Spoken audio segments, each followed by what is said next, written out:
রোহিঙ্গা নামটি সামনে আসলেই মাদক চোরাচালান আর নানা অপরাধের সম্পৃক্ততার তথ্য উঠে আসে।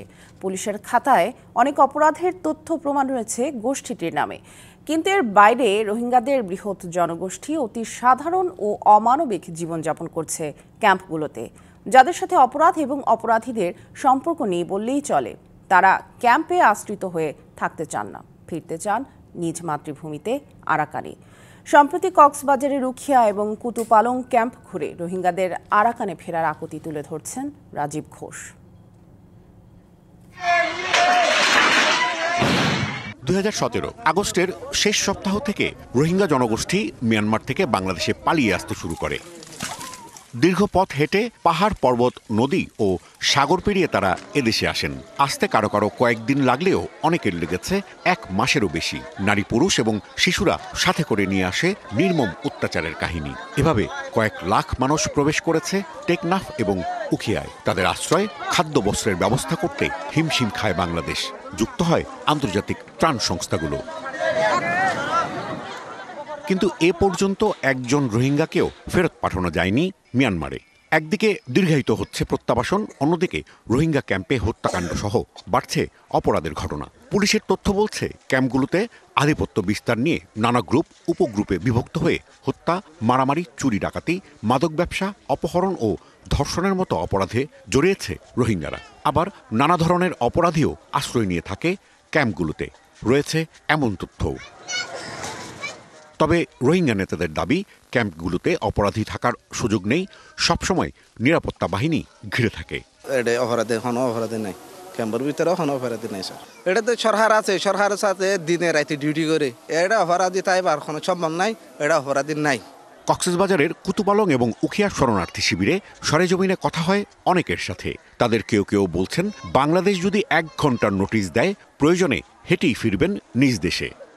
কালার এক্সপার্ট, জর্জ স্যাপ এবং মাইল্ড অন হ্যান্ডস টেকনোলজি সমৃদ্ধ অরিক্স ক্রিস্টাল ওয়াশ আপনার হাজ ইন্দাজি হয়ে দিলে আর রাতে যাইম বই হাজ ইন্দাজি সে রেডিও গিয়ে হইলে আর রাতে যাইম আর ফারকাই দিয়ে আর হাড়ে যাইম বই সিনিলে হাড়ে যাইম আর টিয়া 10 বেড়ে বাংলাদেশের জনগণে প্রশাসনে আরারে নিজে 3 বেলা হাবর দেড়ে 2 বেলা না হয় একবেলা আরারে দিয়ে হাবাইয়ে আজ যা রাষ্ট্রপতি ঘুরে গিয়ে ক্যাম্প জানা আসিলতি আদিয়া রোহিঙ্গা বাঙালি হন ফরক নাই, হদিয়া নাই, হল নাই।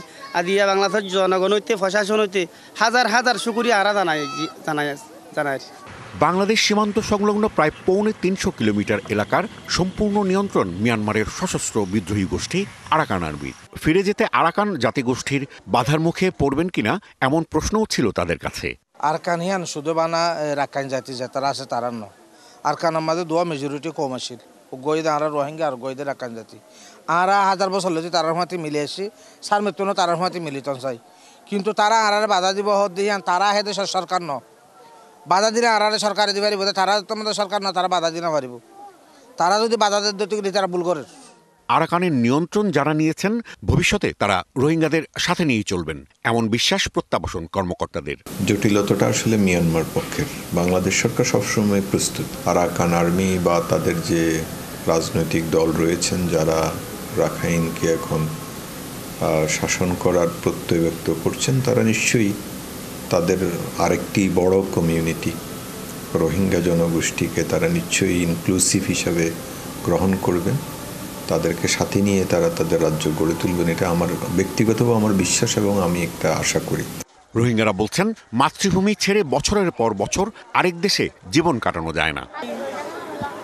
রোহিঙ্গাদের নিরাপদে রাখাইনে ফেরত পাঠানোর যে প্রক্রিয়া, সেটা বছর পর বছর ধরে চলছে, তবে অগ্রগতি একেবারেই শূন্য। সম্প্রতি রাখাইনে আরাকান আর্মির নিয়ন্ত্রণ প্রত্যাবাসন প্রক্রিয়াকে আরও জটিল করে তুলেছে। বিশ্লেষকরা বলছেন, রোহিঙ্গাদের প্রত্যাবাসন নির্ভর করবে রাখাইনে কারা নিয়ন্ত্রণ করছে তার ওপর। তবে আলোচনাটি জান্তা সরকার নাকি আরাকান আর্মির সাথে হবে, সেই প্রশ্ন সামনে আসছে এখন।